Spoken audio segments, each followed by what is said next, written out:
Can democracy still deliver? President Biden is determined to show the world that it can and will. The White House today opened a virtual gathering with representatives from over 100 countries. The two-day Summit for Democracy is part of an effort to counter authoritarian regimes. But the guest list is raising lots of questions, and the summit also comes at a fragile time for America's own democracy as we approach the one-year anniversary of the siege of the U.S. Capitol. So let's discuss all of this with Michael Abramowitz. He is president of Freedom House. It's a nonprofit that conducts research and advocacy on political freedom and human rights. Michael, welcome to Quicktake. Before we get to who's attending, who's not, and the timing, what does Biden want to accomplish with this summit? What would success look like for him? Well, I think the president has properly identified the rise of authoritarianism and the kind of corresponding decline of democracy, which we at Freedom House have chronicled over the past 15 years, is a very serious problem for the world. They're not presidents who have really tried to put the focus on this issue the way he has. He said during the campaign that he would hold a summit, and he's doing it. So I think what he hopes to gain from this is to try to build solidarity and greater attention from the world's democracies to do better, to function more effectively, and to be better prepared to counter the authoritarian threat. Michael, what was your reaction to the guest list? Was there anyone included who you found to be a little bit surprising, and was there anyone excluded that you thought was interesting? Well, I certainly think the guest list was kind of a function, if you will, of a little bit of geopolitics. I think most of the countries that are at the summit, we have no problems with. They're democracies. Some are stronger democracies than others.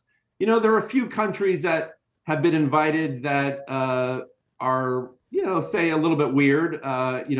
One that comes to mind would be Pakistan, which has not been performing strongly as far as democracy is concerned in our ratings. But once you invite India to the summit, then the United States couldn't get away with not inviting Pakistan. So I think certainly there are geopolitics involved. I think the important thing to really focus on, though, is what we're trying to get out of the summit. And the point is that every country that has come to the summit has to make some kind of commitment of how they're going to improve their own democracy, how they're going to support the growth of democracy, whether it's supporting independent journalism, fighting corruption. There are a lot of things that people can do. And so I think the test for whether the summit is a success will come over the next couple of years when we see whether the countries actually deliver on what they promised to do today and in the next few months. Gotcha. No instant results, in other words. So one country or one government that's been invited is Taiwan, which officially is not even a country, right? This has caused a lot of anger on Beijing's part because Beijing still considers Taiwan to be part of China. What is the U.S. hoping to accomplish here? What message is it trying to send? And what can Taiwan really offer and contribute to this summit? Well, one thing that's really amazing about Taiwan is that in a world in which we have a lot of backsliding democracies, a lot of violations of human rights, Taiwan is actually a kind of a success story. 30 to 40 years ago, it was essentially a military dictatorship. Today, for a lot of different reasons, a lot of hard work on the part of the Taiwanese people, it is one of the most thriving democracies in the world. And I would say it also has kind of given a lie to the idea that the Chinese people are not interested in democracy, because it's the Chinese people who inhabit Taiwan. So I think China, the mainland China, is a bit threatened by this, maybe a lot threatened by this, and they're not happy that Taiwan is there. But I think it was a good call by the administration, because we really believe at Freedom House that Taiwan is really a strong defender of human rights, democracy, freedom, and it's good to see them there. Michael, I want to get your take on the administration's kind of defense of democracy within the U.S., right? I mean, we're approaching the one-year anniversary of the Capitol insurrection.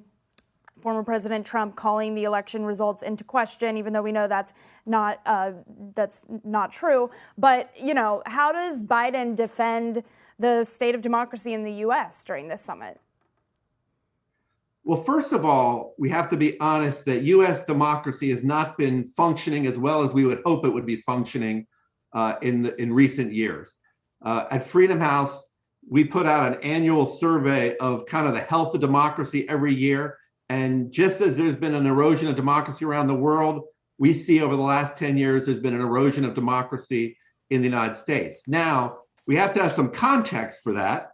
The fact is that the United States is still a free country, a lot of great elements of its democracy. I'm a former reporter like you. It's a great country for safeguarding journalists, for having strong legal protections for journalism, which is a cornerstone of democracy. But we've had trouble. And I do think that the Biden administration has not shied away from that.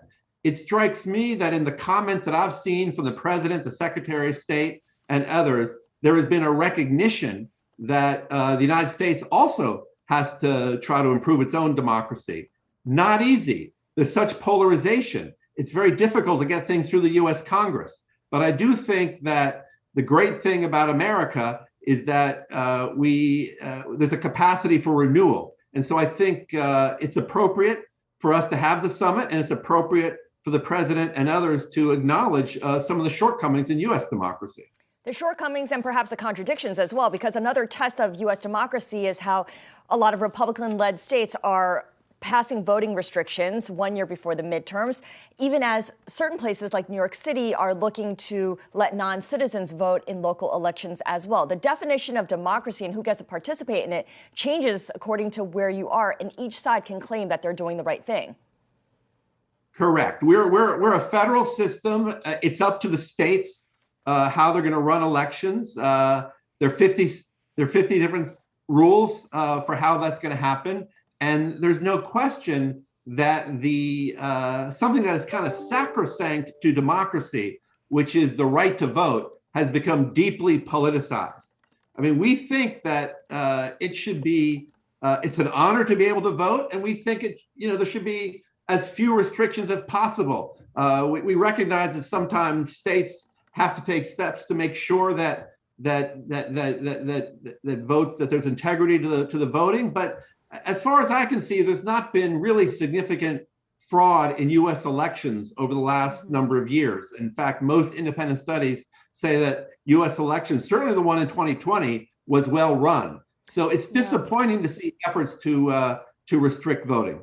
Well, Michael, it's interesting. We haven't even had time to touch on Russia in this discussion, which is obviously a huge issue right now as well. But I'm curious, in your view, to what extent do summits like this have an impact on global freedom and really move the needle here? I think they can have a potential impact. I think we have to be a little bit honest that there's a lot of factors that go into the health of democracy, and just having a 2-day summit, it's nice. I do think it's very significant that the United States president is devoting 2 whole days of his schedule to try to, draw attention to the challenges facing democracy.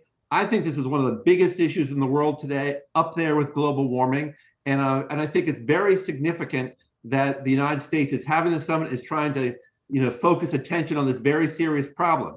Now we have to deliver on that, or the U.S. government and the other democracies that have come to the summit have to deliver and try to be more effective in protecting democracy. If we're on this show a year or 2 from now and there's been not much progress, I worry that it will deepen cynicism. So the president has properly called the summit, but we also now need to deliver. All right. Well, Michael, we'll have to follow up with you a year or 2 from today. Michael, really appreciate your time with us. That was Michael Abramowitz, president of Freedom House.